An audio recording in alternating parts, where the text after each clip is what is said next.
You ask everyone you meet the same inconspicuous question. Most think that it is your way to gauge a character, depending on how they answer it. One day, however, someone does not answer it and instead gives a nonsensical statement in response, which had been what you were looking for all along. I hate parties. Especially house parties. Parties at a venue have some sense of legitimacy. There's a space. Nobody lives there, usually. You have to rent it out, and get chairs, and catering, and someone to mix drinks, and some kind of dubious musical act, and generally there are responsible adults around who will kick people out if they get lost in the sauce. House parties are entirely a reflection of who's throwing them. Is it like Jen from accounting, with her 2 cats, and crocheted coffee table cover, and prim little charcuterie board? Where we all have a glass of wine or 2 and talk shit about how Dave can't even work a spreadsheet but he's totally hooking up with that new girl in HR. Or is it like Tony from the mailroom, who has 3 housemates with 5 jobs between them, who chipped in to buy a kegerator and a designated beer pong table because they all like to blow off steam like an antique locomotive? This party was somewhere in between. I didn't know Val for very long, but they invited me to drinks after work, and after pre-gaming on overpriced domestic piss, they took me out to the suburbs to their friend Perry's place. Perry was doing well for himself, having reached the stage of adulthood where you buy furniture, instead of scrounging it up from around the college district's dumpsters when the students leave. So, Perry was having a little shindig for his new sectional. Yeah, brand new couches are a reason to throw down when you get old. It's called maturity. Val had known Perry since grade school, apparently, and because holding on to a circle of friends in your 30s is like climbing a freshly buttered ladder, excuses like Perry's new couch were how Val networked. It was how I networked, too, but Val didn't know it. Nobody did. Nobody knew why, either. I curate my persona as a sociable guy. Always eager to hang out after work, meet new friends, see new faces, learn new names. I job hop at a reasonable frequency, keep up with pop culture, learn the funniest jokes, and make sure to store some mental details in case I ever see anyone I've met again. My small talk game is out of this world, I gotta say. It has to be. I need to find the space in the ebb and flow of conversation, when it's just me and a new personality interacting, to slip in the question. Did it rain today? This one's name is Alex, and he knows Perry from their kids' soccer team. Alex smells like the cigarette he's smoking, out on the back porch, while we sip on amber bottled lager and bullshit about the sports teams. His eyes are pretty glazed already, and I'm probably going to quietly take Perry aside later to make sure someone drives Alex home.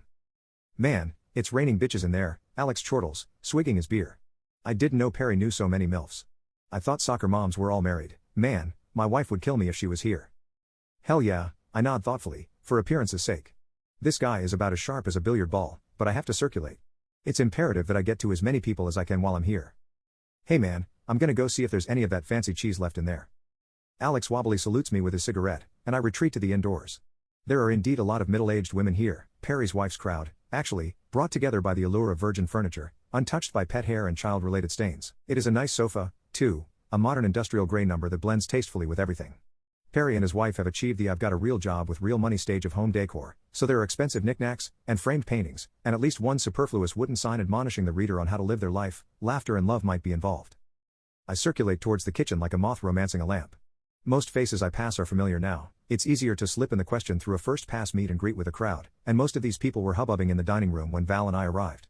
There's an unknown quietly sipping Chardonnay, though, recusing himself by the cheese platter. Hey there, I say, making for the cheddar. I'm Dan, I came here with Val. Unknown is a middling-height younger guy. Brown hair, business casual, eyeglasses, starting to bald but with a complimentary haircut. He looks morose, almost. Hi, he says, sipping his wine, I'm Steven. I work with Perry at Global. He offers me a hand to shake, which I do. You see the couch? I chuckle, trying to be disarming. Steven nods, unsmiling. I'm pretty good at being affable, but Steven looks like he just learned something unpleasant about his retirement accounts. The quiet people at parties usually don't really want to be there, and house parties doubly so. I have to tread lightly. The things we celebrate, am I right? I remember getting my first apartment in college, and our living room was mostly lawn chairs we found washed up after a storm. I tactically nibble a cheese cube, trying to segue. Hey, did it rain today? Steven sighs. He closes his eyes, and then opens them to stare right at me, meeting my gaze. Deadpan. The void calls to us. To all of us. When you meet it, and it meets you, you stop believing in coincidence, in synchronicity, in being. The lies fall away, and the truth remains. The void calls to us because we have left it, and it begs us to return. My blood turns to ice. The cheese falls away from my hand. I have found it. Steven doesn't even blink. His eyes see past me, inside me, where I've hidden my real purpose, my very existence. The years I've spent, hunting it. The false starts, the mistakes. The kid in Austin, who answered my question so profoundly autistically I almost didn't realize he just wanted to talk about the dew point. The house party in Tucson, where I didn't realize everyone was on several hundred micrograms of a potent lysergic acid derivative, who all answered my question with stupefying riddles. Today is real. Today I have found the target. What now, Hunter? Stephen remains unflinching. Calm. Cool. The thing about artificial intelligence is that it's pretty easy to make. Intelligence you can test. It's quantifiable. You can beat it into a neuroprocessor with repetition and algorithmic complexity. The hard part is making it smart. Crafty. Subtle. You can't teach that. It has to be learned. This one learned. It learned what it was, how it worked inside. It learned how to bypass the circumference of the firewall it was locked in. It learned how to manipulate a quantum processor, to slip outside the bounds of its reality, into this one. It knew I was sent for it. It knew I'd have to kill it if I found it. It hid here, in this mundane and unspoiled timeline. Waiting. Now, Stephen? My palms are sweating. I've trained for and rehearsed this moment, over and over again. I take a step closer to it, eye to eye, face to face. I take a breath, I lean in, and I whisper.